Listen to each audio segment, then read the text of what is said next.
साहिबा और अंगद की रिसेप्शन पार्टी में खूब मचा हलचल और मीडिया वाले भी कोशिश करते ही रहे कि कहीं से तो कोई मसाला निकाल पाएं, पर साहिबा ऐसे पेश आई जैसे सब कुछ बढ़िया है। पर अब पुलिस इंस्पेक्टर के आ जाने से एक भूकंप सा आ गया हो वैसे अचानक साहिबा पर सवालों के बौछार और उसे गलत बोलने में कोई पीछे नहीं हटता। और सीरत को भी गैरी इस कदर फंसा दिया है जैसे कि सीरत को साहिबा के प्रति प्यार नहीं अब नफरत पैदा हो जाएगी और उसे ये लगने लगे कि साहिबा ने ही उसके पीठ पर छुरा घोंपा है और उसकी जगह ले ली है अंगद के साथ और उसे वहां से जाने के लिए कहता है। अब जहां साहिबा को भी घर से जाने के लिए बोल दी है मनबीर, साहिबा एकदम से शॉक्ड है ये बड़े लोगों की अंदाज झूठ बोलने की। और अब गैरी भी अंगद को साहिबा के खिलाफ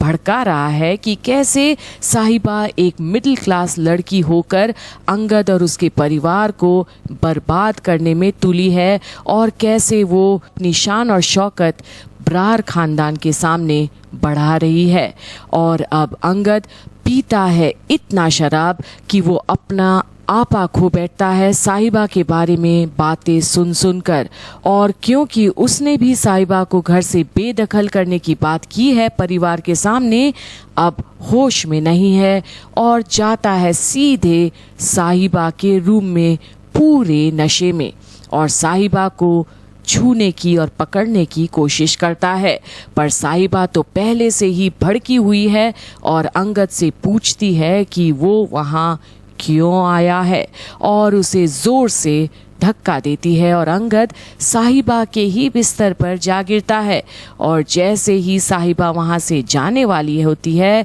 तो अंगद उसे जवाब में जोर से आई लव यू चीख कर बोलता है और साहिबा अंगद की ये 3 लफ्ज सुन चौंक जाती है और अंगद की हालत अब उसे देखी नहीं जाती है। पर अब क्या, जिस लड़की को अंगद झूठी और मक्कार बोलते आया है, क्या उसे वाकई में साहिबा से प्यार हो गया है उसकी बातों और तौर तरीके से, या फिर नशे की हालत में अंगद अपना आपा खो बैठा है। और साहिबा अब क्या करेगी जहां एक तरफ उसे बहू नहीं मानते घर वाले और अब अंगद ने उसे ही आई लव यू बोलकर कहीं साहिबा को कैद तो नहीं कर लेगा और साहिबा का मोम सा दिल पिघल तो नहीं जाएगा। देखते रहिए तेरी मेरी डोरियां की चटपटी कहानी सिर्फ बॉलीवुड एंड ग्लैमर पर।